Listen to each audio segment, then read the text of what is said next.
प्रति भ्रष्टाचार, अपराधीकरण, महिलाओं के साथ दुष्कर्म जैसी शर्मनाक घटनाओं के लिए बार बार उभर के आते हुए राजस्थान सरकार के कारनामों में अब एक नया काला अध्याय जुड़ गया। और ये काला अध्याय लाल डायरी से संबंधित, वो लाल डायरी जो पिछले कई दिनों से चर्चा बनी हुई थी और जिसको लेकर आपने देखा कि विधानसभा के अंदर फिजिकल मैन हैंडलिंग तक हुई, और अब उस लाल डायरी के काले पन्ने भी एक एक करके सामने आने, अभी जो उसके कुछ अंश सामने आए हैं उससे कांग्रेस के अंदर और कांग्रेस की सरकार के द्वारा राजस्थान क्रिकेट एसोसिएशन और इस ढंग की चीजों के साथ पैसे के लेन देन की बातें भी सामने आ और अब इसमें इस लाल डायरी में तो राजस्थान के मुख्यमंत्री जी के लाल के भी कारनामे सामने। और मैं यह बात इसलिए गंभीरता से कहना चाहता हूं कि यह विषय केवल एक आरोप नहीं है, यह विषय राजस्थान सरकार के मंत्री ने उठाया है। और मंत्री ने कहां उठाया है? सदन के पटल पर उठाया। मेरे विचार से संवैधानिक दृष्टि से सरकार के मंत्री का सदन के पटल पर दिया गया वक्तव्य सबसे ऑथेंटिक या प्रामाणिक माना जाता। तो इससे अधिक प्रामाणिकता सरकार,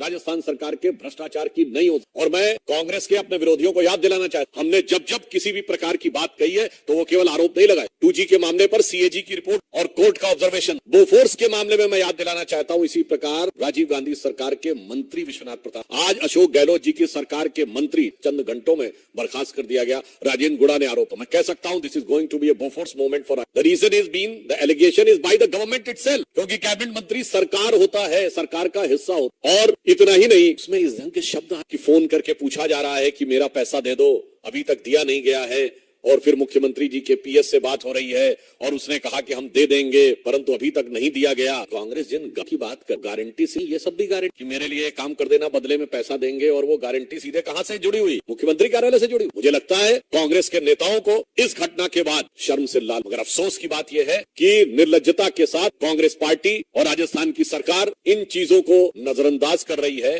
परंतु चिंता मत करिए, लाल डायरी, लाली आपको चारों तरफ वैसे ही नजर आएगी। मुख्यमंत्री जी के लाल भी सम्मिलित। तो मैं कहना चाहूंगा आज कांग्रेस की स्थिति राजस्थान में वो हो रही है कि लाली मेरे लाल की जित देखूं और लाली देखन मैं गई मैं भी होगा। आज मुझे दूसरे संदर्भ में यह उक्ति उनके ऊपर चरितार्थ, और उससे अधिक अलवर में इतना बड़ा गैंगरेप, उसके बाद एक अनेक घटनाएं अलवर डिस्ट्रिक्ट में आती चली जा रही हैं। 17 साल की एक नाबालिग बालिका के साथ 4 युवकों ने सामूहिक दुष्कर्म किया। 19 से 21 साल के बीच के आरोपियों ने एक और बालिका के साथ सामूहिक दुष्कर्म किया। अनेक स्थानों के ऊपर कभी कभी यह भी शक होता है कि आरोपियों के ऊपर प्रभावी कार्रवाई किसी इसी कारण से तो नहीं हो रही कि उनको लगता है कि उसका कोई वोट से संबंध। अभी कल की घटना है कि भीलवाड़ा में एक बच्ची के साथ दुष्कर्म करके उसको जला दिया। और यदि प्रतिदिन का हिसाब देखें तो 15 से 20 घटनाएं इस प्रकार की राजस्थान में होती चली आ रही। और इससे अधिक क्या कहा जाए कि उनकी स्वयं की विधायिका ये कह चुकी है कि राजस्थान में वो अपने को सुरक्षित, यदि आपके सरकार का मंत्री भ्रष्टाचार की बात कहता है, आपकी विधायिका असुरक्षित महसूस करती है और इस ढंग के दुष्कर्म राजस्थान में हो रहे हैं, मुझे लगता है कि आप जितना भी बचने की कोशिश करें,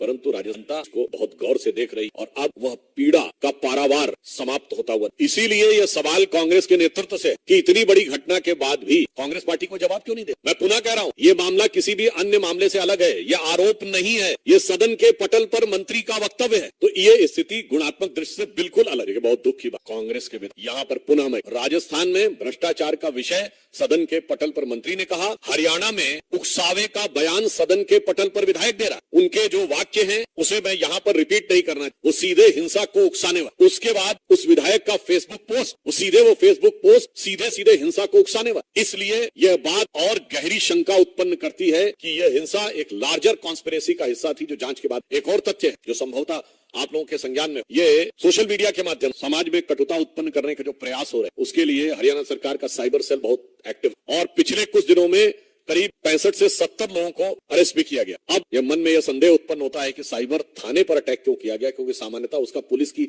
दैनंदिन एक्टिविटी से कोई मतलब नहीं होता है। सामान्यतः वहां से कोई प्रतिरोधात्मक कार्रवाई भी नहीं होती, न वहां से कोई ये कह सकता है कि उसके ऊपर लाठी डंडे चले। तो मन में यह संदेह उत्पन्न होता है कि यहाँ मैं पुनः कांग्रेस का विधायक हरियाणा या किसी अन्य प्रांत का हो, या मैं याद दिलाना चाहता हूँ दिसंबर 2019 में तो कांग्रेस की अध्यक्षा ने बोला था ना, सड़क पे निकलो और आर पार की लड़ाई लड़ो। तो मुझे लगता है कि कांग्रेस के विधायक या जो हरियाणा में है वो उसी कांग्रेस के शीर्ष नेतृत्व के वह निर्देश को जो उन्होंने उस समय में दिया, शायद उसी को आगे बढ़ाते हुए। इसलिए हरियाणा की यह हिंसा कांग्रेस पार्टी के ऊपर और बड़ा प्रश्न चिन्ह। देखिए उस घटना के ऊपर सरकार केंद्र सरकार तत्काल त्वरित प्रभाव से समुचित सुरक्षा बल मुहैया करा के स्थिति को नियंत्रण में लाने का प्रयास।